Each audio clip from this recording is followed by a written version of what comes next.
बहुत पुरानी बात है। एक गांव में शेखर नाम का एक व्यक्ति रहता था। वह बड़ा मेहनती था, किंतु गांव में कोई रोजगार नहीं था। उसने सोचा कि मैं शहर चला जाता हूँ, वहाँ मुझे मेरी योग्यता अनुसार मेहनत के पैसे मिल जाएंगे।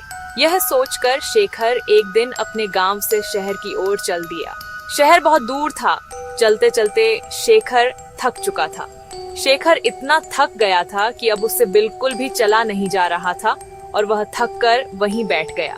तभी शेखर ने देखा कि वहां से कुछ दूरी पर एक झोपड़ी है और झोपड़ी में एक घोड़ा बंधा हुआ है। शेखर ने सोचा, क्यों ना इस घोड़े को किराए पर ले लूं और इसी से शहर चला जाता हूँ। शेखर जैसे तैसे झोपड़ी पर तक पहुंचा। शेखर ने देखा वहां एक व्यक्ति खड़ा हुआ है। शेखर समझ गया कि यह अवश्य ही घोड़े का मालिक है। मुझे आगे शहर में जाना है और शहर यहाँ से कई किलोमीटर दूर है। मैं बुरी तरीके से थक चुका हूँ, तो क्या मैं आपका घोड़ा ले सकता हूँ? तुम्हें क्या मैं घोड़ा ऐसे ही दे दूं? मैं आपसे घोड़ा फ्री में नहीं लूंगा। इसके बदले मैं आपको घोड़े का किराया दूंगा। मैं तुम्हें घोड़ा किराए पर तो दे सकता हूँ, किंतु मुझे अभी दूसरे गांव जाना है। अगर तुम मुझे उस गांव तक छोड़ दो तो मैं ये घोड़ा तुम्हें किराए पर दे सकता हूँ। शेखर झट से तैयार हो गया। शेखर घोड़े पर आगे बैठ गया और घोड़े का मालिक पीछे। गर्मी के दिन थे, बहुत तेज धूप थी। दोनों चलते चलते थक गए और पसीने से तरबतर हो गए। बहुत तेज गर्मी है और थकान भी बहुत हो रही है। कहीं थोड़ी देर आराम कर लिया जाए। दोनों ने इधर उधर देखा, किंतु कहीं भी कोई पेड़ नहीं दिखा। तभी शेखर घोड़े से उतरा और घोड़े के ही छांव में बैठ गया। शेखर थोड़ी देर ही घोड़े की छांव में आराम कर पाया था कि यह सब देखकर घोड़े का मालिक बुरी तरीके से जल गया। मैंने तुम्हें घोड़ा किराए पर दिया है, उसकी छाया किराए पर नहीं दी। तुम हटो यहाँ से। इस छाया पर मेरा अधिकार है और मैं यहाँ आराम करूंगा। महानुभाव, आप यह कैसी बात कर रहे हैं?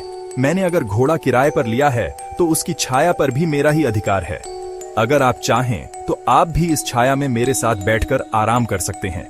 नहीं नहीं, इस छाया पर सिर्फ और सिर्फ मेरा अधिकार है और मैं ही इसकी छांव में बैठूंगा। तुम हटो यहाँ से। इतनी छोटी सी बात पर दोनों में जोर जोर से बहस होने लगी और बात तू तू मैं से हाथापाई पर आ गई। दोनों एक दूसरे से झगड़ने लगे और एक दूसरे पर लात घुसे बरसाने लगे। सुनसान जंगल में उनके बीच बचाव करने वाला भी कोई नहीं था।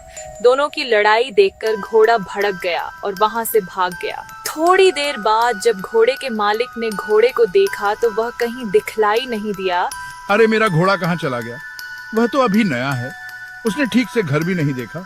पता नहीं वह कहाँ गया और अब मैं उसे कैसे ढूंढूं? अच्छा हुआ तुम जैसे लोगों के साथ ऐसा ही होना चाहिए। अभी तुम छाया के लिए परेशान हो रहे थे, अब घोड़े की काया के लिए परेशान होना।